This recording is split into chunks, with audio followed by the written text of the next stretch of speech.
Assalamualaikum warahmatullahi wabarakatuh. Perkenalkan, nama saya Laila Maya Ufa, NIM 058 dari TRKI 2018 kelas B. Di sini saya akan menjelaskan beberapa poin penting yang sudah saya dapatkan pada mata kuliah Pancasila yang diampu oleh Ibu Ida dan Bapak Miko. Nah, terdapat beberapa materi yang akan saya paparkan terlebih dahulu, yaitu ada Pancasila sebagai dasar negara, Pancasila sebagai ideologi negara dan ideologi terbuka, Pancasila sebagai etika, Pancasila sebagai dasar pengembangan ilmu, serta Pancasila sebagai paradigma pembangunan nasional dan pembangunan berkelanjutan. Nah, sebelum masuk ke materi, saya akan memberikan gambaran umum mengenai Pancasila itu seperti apa sih. Jadi, Pancasila adalah suatu ideologi dan dasar negara Indonesia yang menjadi landasan dari segala keputusan bangsa dan mencerminkan kepribadian bangsa Indonesia. Nah, dengan kata lain, Pancasila adalah dasar dalam mengatur pemerintahan negara Indonesia yang mengutamakan semua komponen yang ada di wilayah Indonesia.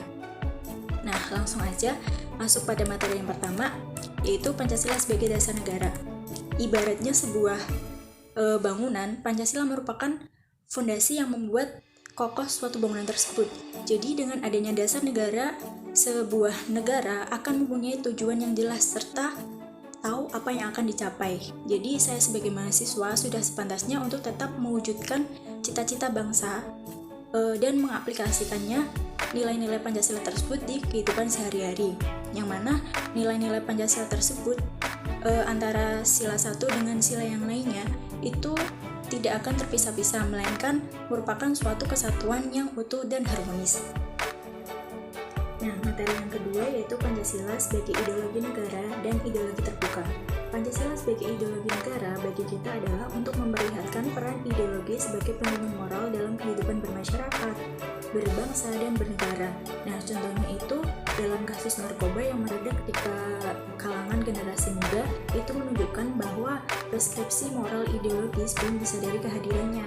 Nah, oleh karena itu diperlukan norma-norma penuntun yang lebih jelas, baik dalam bentuk persuasif maupun imbauan untuk melarang pemakaian narkoba. Begitu juga dalam Pancasila sebagai ideologi terbuka, di mana Pancasila mampu menyesuaikan diri dalam pengembangan zaman. Nilai-nilai dasar Pancasila dapat dikembangkan sesuai dengan kehidupan bangsa Indonesia dan tuntunan perkembangan zaman. Nah, lanjut untuk materi yang ketiga yaitu Pancasila sebagai etika. Salah satu contohnya itu pentingnya Pancasila sebagai sistem etika terkait dengan problem yang dihadapi bangsa Indonesia ini, yaitu banyaknya kasus korupsi yang merajalela karena penyelenggara negara tidak memiliki rambu-rambu normatif dalam menjalankan tugasnya. Nah, oleh karena itu, Pancasila sebagai sistem etika hadir menjadi rambu normatif untuk mengatur perilaku kehidupan tersebut. Nah, untuk materi yang keempat yaitu Pancasila sebagai dasar pengembangan ilmu. Pancasila sebagai dasar pengembangan ilmu artinya kelima sila Pancasila tersebut merupakan pegangan dan pedoman dalam pengembangan iptek. Oleh karena itu, kita sebagai mahasiswa yang berhubungan erat dengan iptek harus berpegang teguh pada Pancasila dalam menyikapi perkembangan ilmu pengetahuan yang ada, agar masuknya iptek ke Indonesia itu tetap sesuai dengan ideologi, pandangan, serta budaya yang ada di Indonesia, sehingga dapat memberikan dampak yang positif pada bangsa Indonesia. Nah, materi yang kelima atau terakhir yaitu Pancasila sebagai paradigma pembangunan nasional dan berkelanjutan. Implementasi Pancasila sebagai paradigma pembangunan ini salah satunya pada bidang sosial budaya.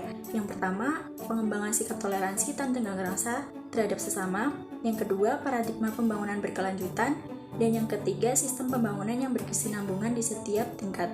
Pembangunan berkelanjutan adalah proses pembangunan yang berprinsip memenuhi kebutuhan sekarang tanpa mengorbankan kebutuhan pada masa depan. Nah, bangsa Indonesia ini harus memiliki tujuan yang menciptakan dan menyiapkan kualitas hidup yang lebih baik untuk generasi saat ini dan generasi-generasi yang akan datang, yang berdasarkan atas hak asasi manusia, seperti menjamin sistem pendidikan yang tidak hanya merata namun memiliki kualitas yang baik, serta dapat memberikan kesempatan belajar untuk semua kalangan dengan latar belakang dan usia yang berbeda.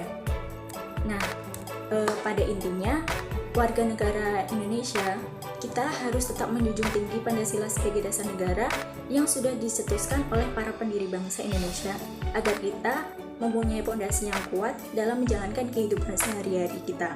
Artinya, dengan adanya Pancasila, maka kita memiliki dasar atau pondasi dalam bernegara, berbangsa, dan bermasyarakat, sehingga tidak mudah dipengaruhi dan dijajah oleh bangsa lain.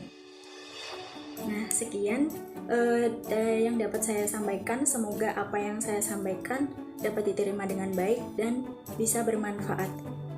Terima kasih. Wassalamualaikum warahmatullahi wabarakatuh.